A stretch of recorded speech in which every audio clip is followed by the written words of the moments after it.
Well, good morning, good afternoon, or good evening, everybody, depending on where you're from or when you're watching this. Welcome to the MinecraftEdu Chat After Chat. This is a place where we come and we hang out with our guest host of the evening and we talk about the night's highlights of the Twitter chat that happens on Tuesdays at 8 p.m. Eastern Standard Time. So we're really thankful to our host of the evening, EduElfie, or Stephen Elford, for such an amazing chat and an absolutely amazing topic. And the topic of today was on using Minecraft to support your curriculum delivery. And we had some amazing discussions and amazing community involvement. So we do hope that if you're watching this and you didn't get a chance to join us in the actual Twitter chat, that you do take the opportunity to come join us on Twitter using the hashtag MinecraftEdu on Tuesday nights at 8 p.m. Trust me, the conversation is vibrant and you will really love it. Without further ado, though, I want to go ahead and give an introduction, a big shout out to Stephen Elford. And Stephen, why don't you tell us a little bit about yourself, a little bit of background with your Minecraft experience and about who you are. Thanks. So I've been in the Minecraft education scene for about, what did I say, 5 years, I think, nearly 6 years now. I was playing Minecraft for a while, and then I started seeing classroom applications for it. I started seeing how the maths could tie in. I started seeing how I could do science in it.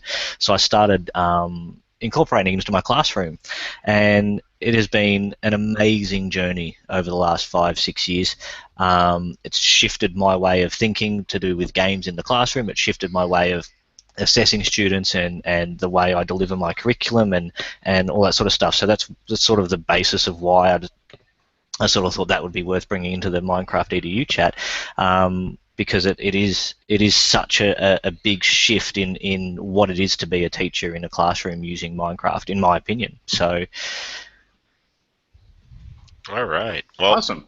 Thank you. Yeah, thank you so much for joining us. I mean, you are, one of the earliest adopters of Minecraft in the classroom, and just your insights and your questions I thought were so thoughtful and thought-provoking.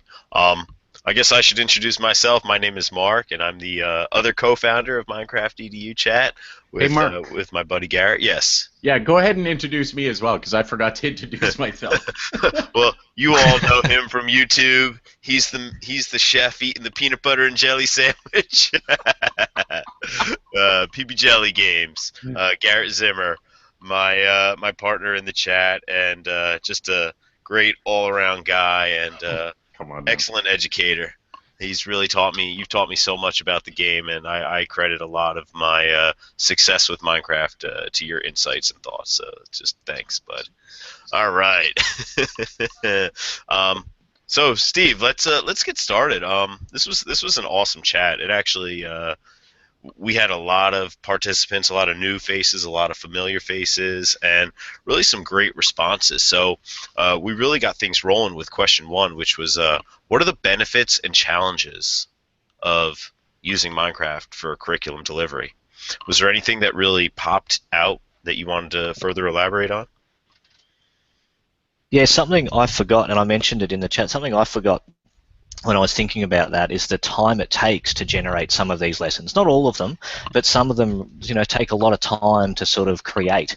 And I've forgotten that because for me, that creation was just playing the game. I would sit there of a night and spend 3 hours building a lesson in Minecraft, but for me that was play. So that is a massive challenge that I think is out there. How do we sort of support each other to minimise the time it takes to build these? If they're a heavy build intensive sort of lesson, how do we support each other to minimise that time? And I think that's a challenge that we can fix with the community. I really think it is. Sharing maps, being able to download each other's maps. I think that's a great way to share. Yeah, and we were talking about getting groups of teachers collaborating. So it was mentioned on the chat that Shane Asselstein and Matt Coyer and I, we've had many a 3, 4, 5 hour session in Minecraft. Chatting to each other about lessons and helping each other build lessons. So I think that collaboration, if we can get it happening, was also a way we can sort of support teachers to get over that challenge, that barrier. Yeah. Sorry, PB. No, I was just going to echo exactly what you were saying. Is there's one of the interesting things about the Minecraft Edu community is it's vibrant, it's connected, and this is one of the drawing factors of Minecraft for not just us as adults, but for kids as well. It's easy to get into a game with each other and just lose yourself in the moment. But as you're doing that, you're talking. I love the point that you brought up where you're talking about lesson design and lesson plans. And, between you and Shane Asselstein, we've loved, and we had Shane on the chat months ago, hopefully have him back soon, but his insights were just amazing. And where you gather that is by playing the game together and really figuring it out and seeing those connections. So yeah, the time does become a definite crunch for a lot of educators, but there were some interesting points that I wanted to bring up, and Stephen Isaacs is a major proponent and proposer of this point and driver of this point, and that's that you don't just have to rely on yourself. You don't just have to rely on your educator peers and partners, and you don't have to rely on maps that other people have created.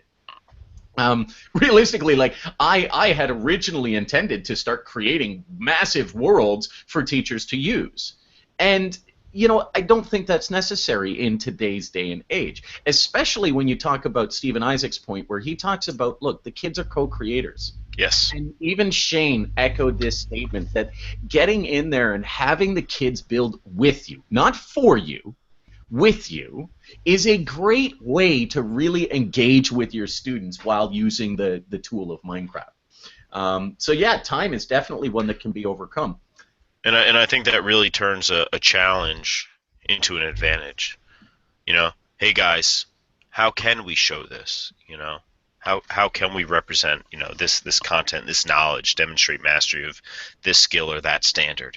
And the kids, they'll come up with it. They'll do the research. They'll go home. They'll figure it out. They'll come back to you and present you with some answers. So you talk about those other skills, those research skills. Kids are thinking about it. They're problem solving. They're thinking critically, and they'll help produce the content for you. And right, I think the key term is with you, not for you.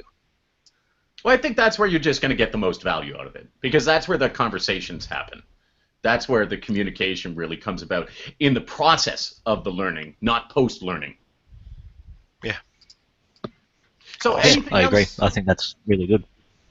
Anything else come out of Q1 that you guys wanted to make mention of? Maybe some of the benefits.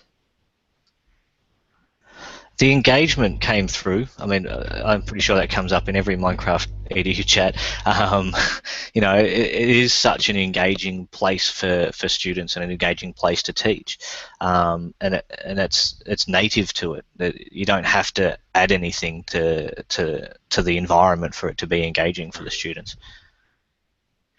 And I think that Minecraft just lends itself so well to so many different activities. And when you're teaching content through Minecraft, it's truly cross-curricular, where you can just touch on so many different areas within the curriculum. And you may be learning social studies, but you're getting in mathematics and you're getting in some science.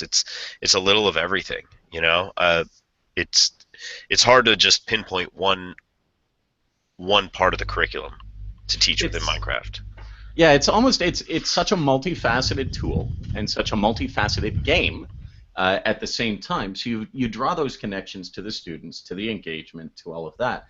But at the same time, a teacher can really look at it, and if they understand the game and the complexities within the game to some degree at the very least, they can hone in on the very, very key curriculum that they want to approach from. And this is the biggest question in games-based learning out there is, well, is this game really, how do I make this game fit my curriculum? How do I make sure that the game elements are not conflicting with the curriculum, and how do I focus on that curriculum? Because at the end of the day, your responsibility is not to give the children fun, right, necessarily, as part of your contract that you have with your school group. No, you are right. You are dead right. That curriculum. But with Minecraft, we're able to bridge those two things together and really focus in on that curriculum, because it's the type of tool, and I made this point very early in the conversation, it's the type of tool that teachers can use whatever they want and they can create it. They Yes. can create the lesson to really impact their own needs, and that makes it so versatile. There's something for everyone. Yeah. Yeah, I mean, and you just mentioned, it's not just the math, science, art, languages, curriculums. There's all those soft skills that get taught natively Yes. in here as well, like the collaboration, the communication, the leadership, all of those 21st century online skills that aren't officially taught in any classroom that I've been in anyway, but this space allows you to bring them in and meet those sort of requirements as such without any extra effort, really. It's all just happening in there. And that community, you mentioned community earlier.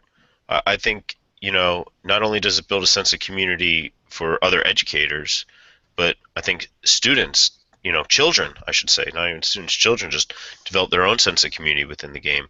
And I think it's a phenomenal opportunity to also just solidify that sense of community within the classroom. It's such a community building tool. Yeah. And those, speaking of the digital citizenship skills that we're talking about, I have to give a shout out. I retweeted this earlier today. Susan M. Baird, or Bairden, sorry. And if you aren't following her, you really should be. It's at @S_BEARDEN. Definitely worth a shout. And she posted something on digital citizenship, and she said schools will say that digital citizenship education is a parent's responsibility, and parents will say that it's the school's responsibility. My response is to say, well, get over it. It's a community responsibility. And this is absolutely amazing because you see these vibrant communities developing in the world of Minecraft that are, you're talking hundreds, if not thousands of players engaged in one ecosystem on one server, and they manage to create a community. Yes. So we all have that power, and there's so many ways that we can draw upon this, whether we're parents, whether we're teachers, whether we're people like myself who's not a teacher but still heavily focused in the education world, for helping out. We're all a part of this, and Minecraft just allows us to really do that natively. And I want to draw attention to that word, Stephen, because I think it leads very, very nicely into Q2.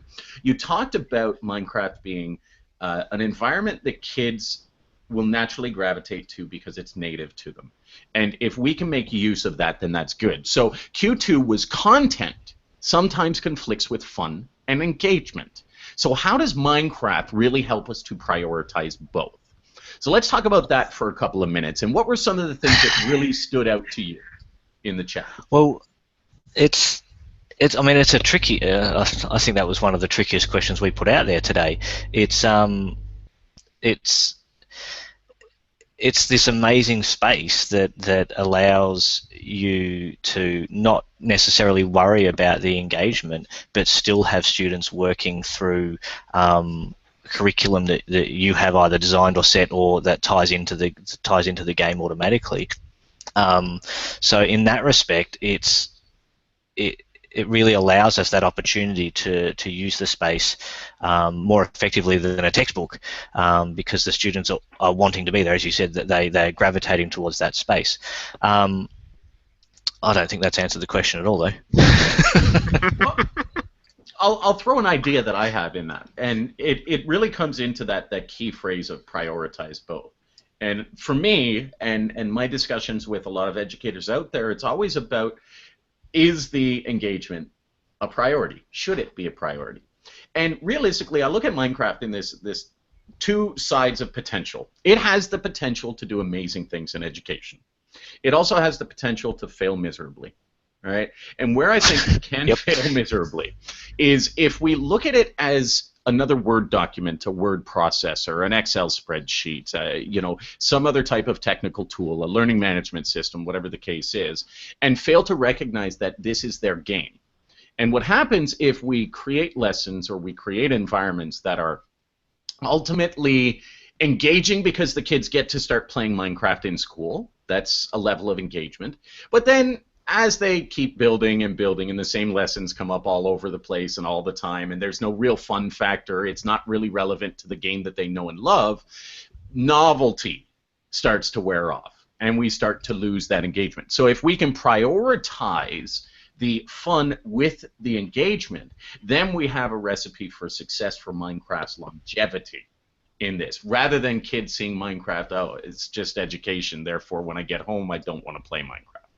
That's kind of the way that I think about it and the way that I talk about it. So I think it really helps that Minecraft has this ability, as you say, to allow us to take hold of that engagement and grow with our students as we learn more about the game and as we learn more about what they like to do with it and how it really engages them. Then we get the opportunity to start building up our lessons. And I've seen examples from you turning it into a very game-based lesson, from Shane Asselstein, from Mark, from Irv Spanish, from a number of others who really do this well and keep the fun atmosphere there. So that's what I got out of that. That comes up over time. That's Yeah. an evolution, though. Yes. So, what I think we're talking about prioritizing both, and I think engagement does need to be prioritized. The advantage of using Minecraft, particularly early on, if as you say, you've got that. What word did you use? Novelty. Yep. It allows you the opportunity to fail. Come back, have another go, and the students, because it's still novel at that early time, you can really utilize that time to grow your practice and start expanding what you can try and what you are willing to try within that space. I mean, if we go back to 5 years ago and my first lesson and compare that to my lesson or the program I ran this year, they're very different from very teach-directed, this is what we're going to do, everyone do this, I built it, da-da-da-da-da, to, okay, guys, open slather, here is what I want you to get out of this. So that early engagement and that early novelty, I think, is highly important for teachers to be able to go, okay, yeah, this may fail, and that's okay, because I'm not breaking the game for the kids, because they're going to provide me the feedback that's going to help me grow my practice alongside what they see moving forwards. That's a brilliant point.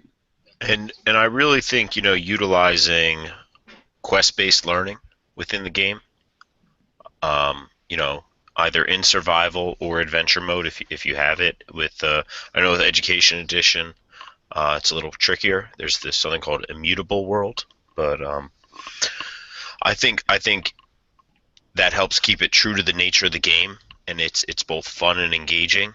But through that adventure, they're learning, and you're taking them, through that quest in order to complete some objective, and they're learning along the way, and they're actively seeking that knowledge. I really have been enjoying, students designing, me designing, and then creating these like mini games, these quests, I should say, not mini games, these mini quests within the game.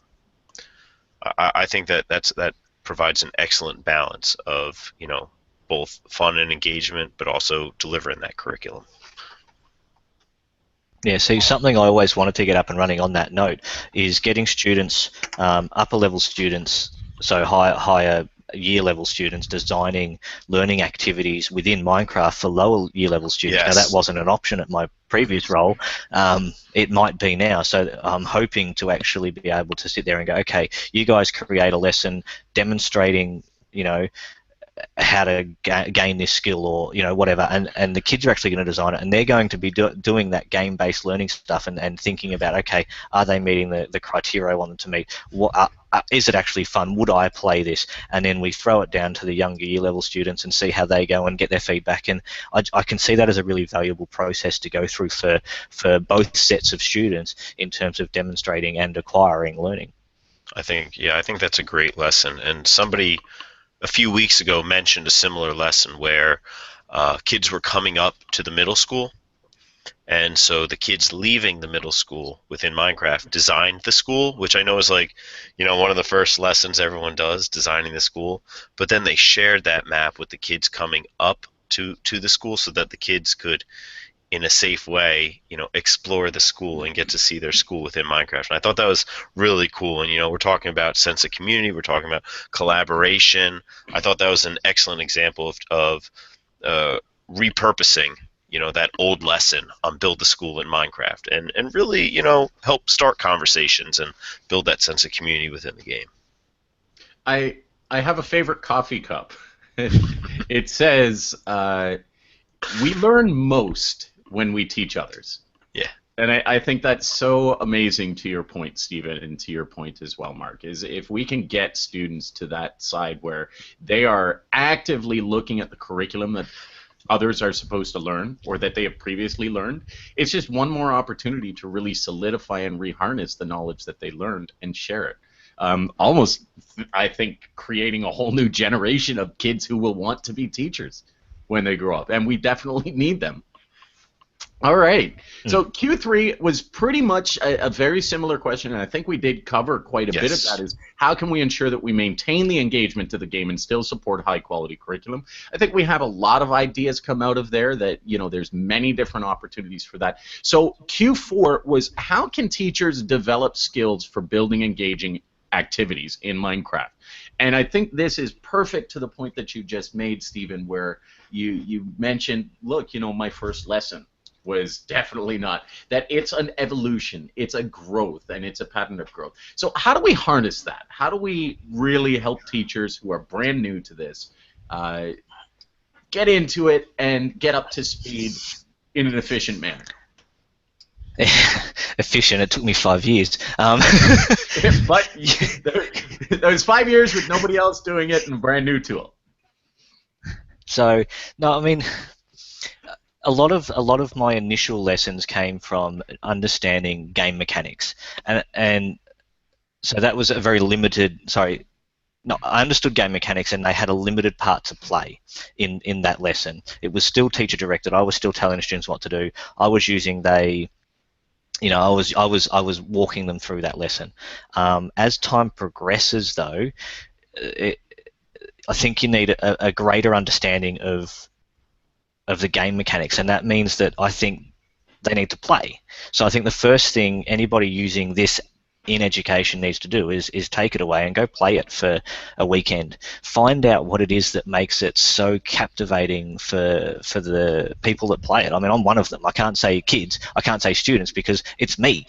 There is a massive population out there across the globe that are completely addicted to Minecraft and have been for years. So if you can start to see why that happens, start looking at the game and going, well, how can I, what is in here that would help me or support me to deliver my curriculum, whether it's maths, arts, English, science, languages, or whatever. And then once you find that thing, give it a crack, see what happens, reflect on it, and try it again. I mean, you do have to start somewhere comfortable, and if you don't understand the virtual space of Minecraft, you're not going to be comfortable. So I think the first thing people need to do is go and play, whether that's on their own or collaborating with others. I don't think it matters. I think collaborating with others will improve the growth quicker. It will promote that sort of change in thinking quicker and that understanding of game mechanics quicker. But I think the most important thing people can do is just play the game, play it as an. Yeah. I couldn't agree more. So I'll make a point on that, because you talk about finding the way that the enjoyment that kids get out of the game. And I talk about this often, Mark knows, I share it all the time, is I would encourage every educator to take a look at Bartle's theories of gamer psychology.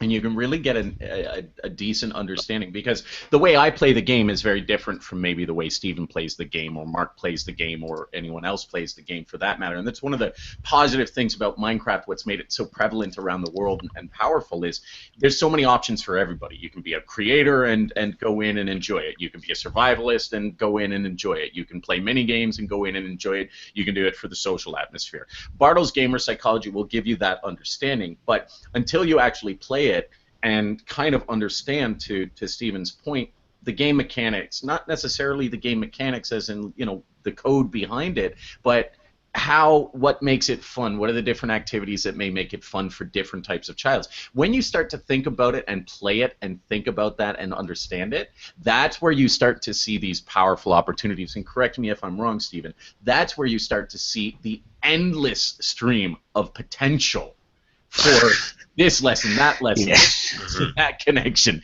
Like you came up with a number of different activities that I'm sure you would not have come up with if you hadn't thought, oh my goodness, I can actually build something that looks round, something that looks cellular. I can play science, and so you start getting that understanding.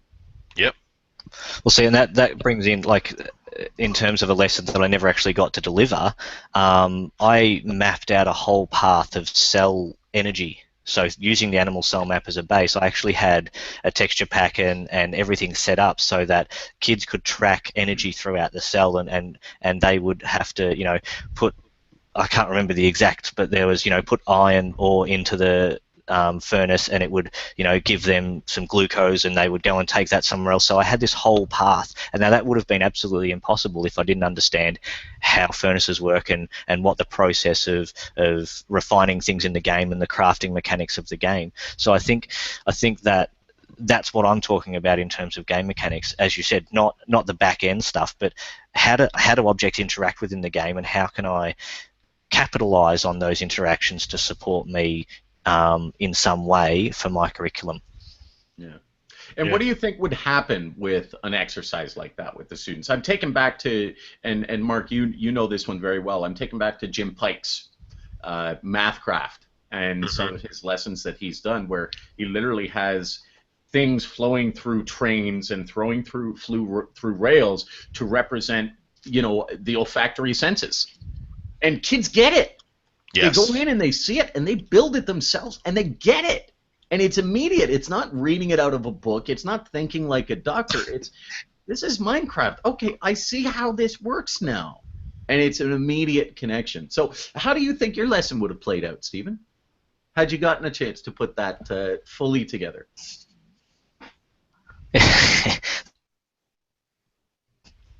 Tough question. I think it would have gone. I think it would have. Of course, I'm living in a dream world here, so I think it would have gone great.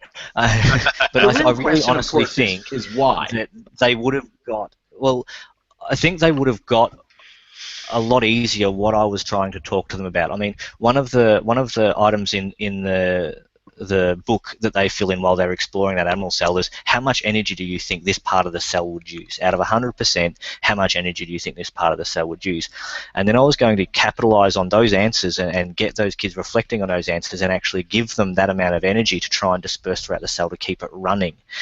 So I think they would have really seen where energy goes in a cell and what energy is used for within a cell. So I think in that sort of respect, they would have got what I was trying to teach them very well. But in terms of why they would have got it, I think it's because they were hands-on. So I did try a transcription and translation lesson a couple of times, and the kids got it. Like, instead of using polystyrene balls in the classroom, which can get quite messy quite quickly, they were actually creating proteins in Minecraft using whiz-bang pistons and computer craft and all sorts of whiz-bang stuff that I generated in the background. But they understood how it worked, and they got an opportunity to be the ribosome. They got an opportunity to be the DNA polymerase or RNA polymerase that actually creates the RNA. So I think that actual being able to do, or being able to be put in the shoes of a particular thing, really supports students in their learning of those sort of abstract concepts. Yeah, and even if you don't have access to the mods, I think just the analogy of the furnace burning, I think for the cell is a great example of just, this wood represents a certain amount of calories or whatever. If you burn a stick, it's not going to burn as long as a block of wood, or as, coal, or a block of coal. So, you can almost use that as an example of different types of food for the length that they burn, and it's not gonna smelt the iron like you want it to. So there's now. See, if you didn't know that those different interactions come into play, though, you couldn't make that statement. If you didn't know that sticks burn, half an item and planks burn 3. If you didn't know that, you couldn't make that call.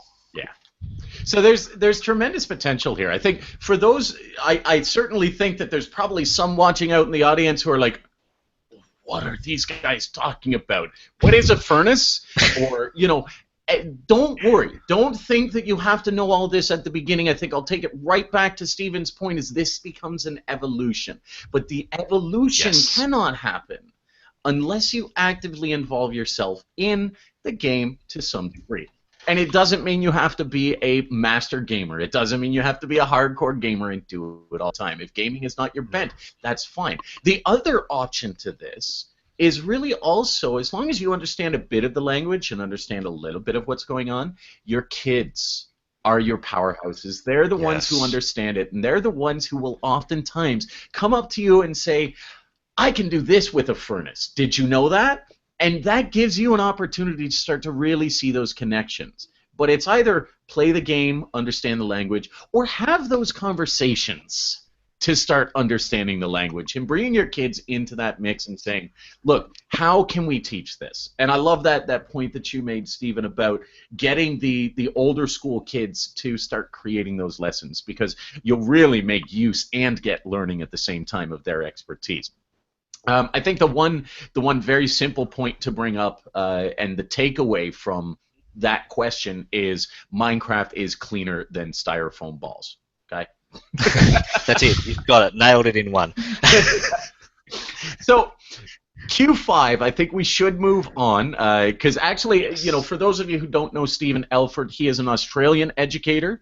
And he is currently at work right now. They're in the middle of their school year, so we don't want to tie him up too long. But let's move on to question 5, and this is one that I think there was a number of comments from the community, and I urge you all to check out our learning partners, Participate Learn, who always track all of our MinecraftEdu chats and the resources that were shared this evening. So check that out. It's Participate Learn / It's in the comment section. It's actually in the description of the video, so you can find it there. I won't try and butcher it. But go take a look at the resources, take a look at the chat, and you'll be able to see some of the amazing comments to this question. But we're going to ask this question directly to Mark and Stephen. It is, how has your mindset to curriculum delivery and what constitutes learning changed since using Minecraft or games? And Mark, we're going to start with you because Stephen has been started with every time here. Sure. Why don't you tell us, because you started using Minecraft how long ago? About a year and a half ago. So I'm a noob. But I mean, it's so cliche, but I'm gonna say it anyway. Game-based learning and games like Minecraft have really helped me move from that sage on the stage to the guide on the side. I'm going with that cliche, but it is so true. Like Stephen, you mentioned my first lessons were very teacher-centered, but now it's very teacher-facilitated and teacher as co-designer, and students as co-creators. And it really has helped change my philosophy of me being the creator and the students being the consumers, to really students are the producers.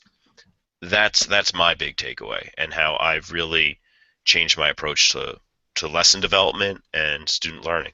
So follow-up question on that, and I'll ask the exact same Sure. follow-up question for Stephen as well, is what's the impact been? For those who are still on the fence about whether to use game-based learning or MinecraftEdu or changing the teaching style to that sort of student-centric approach, what is the impact for your classroom? Well, And this is fun. There we go. Oh, I'm sorry. Did it I just come cut through? out for a little bit, so go ahead and repeat what you had said. What I said is, it's not measured on a test, but my class is more fun. I mean, I don't have the data, but I feel that my students are more engaged. I can tell you for a fact my attendance rates are up, and I think it's because students want to come to class and want to learn and want to see what are we doing. Or they go home and they build in Minecraft on their own, and they want to come to school because they want to share what they've done with me and their classmates. So I can say, and I do have the data to show, that attendance rates in my class have shot up from previous years. Awesome. That's a huge impact. All right. Am I coming out or am I cutting out? No, you're good. Through? Okay. You're good. All right. Yeah. So, Stephen, question to you is, how did your mindset change as to curriculum delivery and what constitutes learning? First word that comes to mind is hugely. I mean, I went from, and again, I don't want to use the cliche, but I did go from that teacher that stood up the front and was the fount of all knowledge, to someone who sort of started to take a backseat and involve the students a bit more and go around in discussion instead of me saying, this is what you must know, let's have a chat about this and talk about this and get the kids involved in learning that way.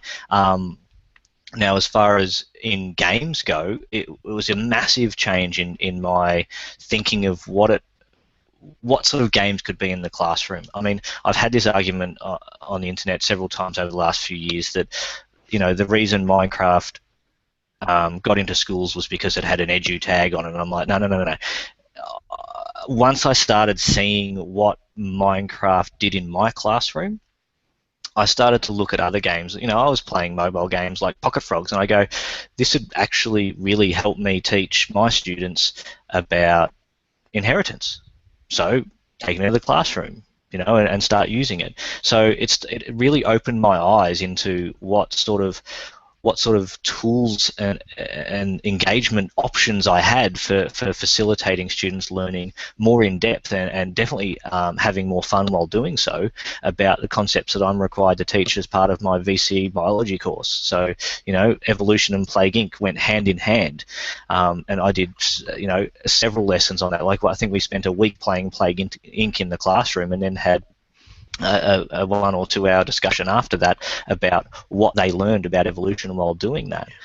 So that shift in thinking would not have happened if I hadn't started using Minecraft and seen the differences in the students' behavior, the difference in the outcomes for the students, and the differences in my own teaching capacity and my own feelings towards what was happening in my classroom. Awesome. Brilliant stuff. Absolutely brilliant stuff. Well, that covers question 5. I myself, I am not a classroom teacher, so I don't teach in the K-12 environment. But I think the relevant points come from so many out there that Minecraft and game-based learning can really have an impact on your classroom. So, great chat. I think we had some fantastic, again, I'll go right back to this. Make sure you get a chance to take a look at the Twitter chat if the highlights are not enough for you in this video. We do really want you guys to continue to engage with us after this chat is gone live on YouTube. You can still visit it, you can still view it, and you can still leave comments down below in the comment section. So make sure you do so. Share it out to those you might think would get some insight and some value out of this. And feel free to ask any questions of Stephen Elford, myself, or Mark. We are always looking at the chat comment section. Other than that, I think it's been a fantastic chat. Coming up next week, I just want to highlight who is going to be on next week before we say goodbye and wish our finals. Mr. Matthew Farber.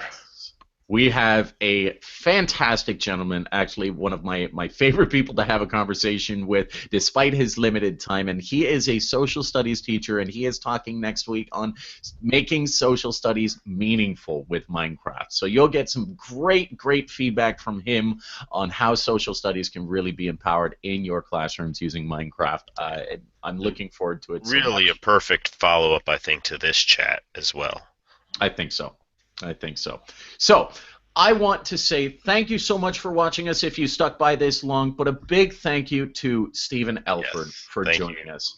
For giving Thanks up your for having me, guys. It's been an absolute pleasure. Not a problem. Any final thoughts that you want to say, Stephen? Go and play. Play the game. Good. Yep, go and I'm play. going to second That's that. it. Play the game, and don't just play Minecraft, play other games too. Play other games and see how you can bring them into the classroom as well. And it's really about starting to draw those connections between how your students function in their real lives, and I'm saying real lives is out of school lives, not that school isn't real, but they naturally gravitate to these games. They naturally gravitate to these engaging things, and if we can harness that and we can use that to empower their passion for learning, that will help. And the best way to do so is by understanding. Yep. they're playing games at home.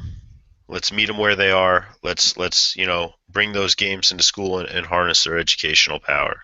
Let's connect the home and school. All right. Well, thank you all so early much. childhood behaviour is learnt through play. Yes, That is true. So why do we stop that when we get to school? I don't know. Or when we get old, right? No, well. Hey, adults need time to play too, right? Yep, we did cover that a few weeks Certainly. ago. Okay, so right. we're going to wrap this up. I want to thank as well our co-founder, Mark Grindell, for his amazing insights and all the hard work that we do for MinecraftEdu Chat, I should say. Please, Yes. please, please stick around the Twitter. Hashtag MinecraftEdu. We love to hear from you. It's a vibrant community, a beautiful community that continues to tweet out amazing things regarding the world of Minecraft and education every single day, every single hour of every single week. So be on there, share your resources. Mark, any last words from you? Any final thoughts? No, just get out there, play the game. Awesome. And have all fun. Right.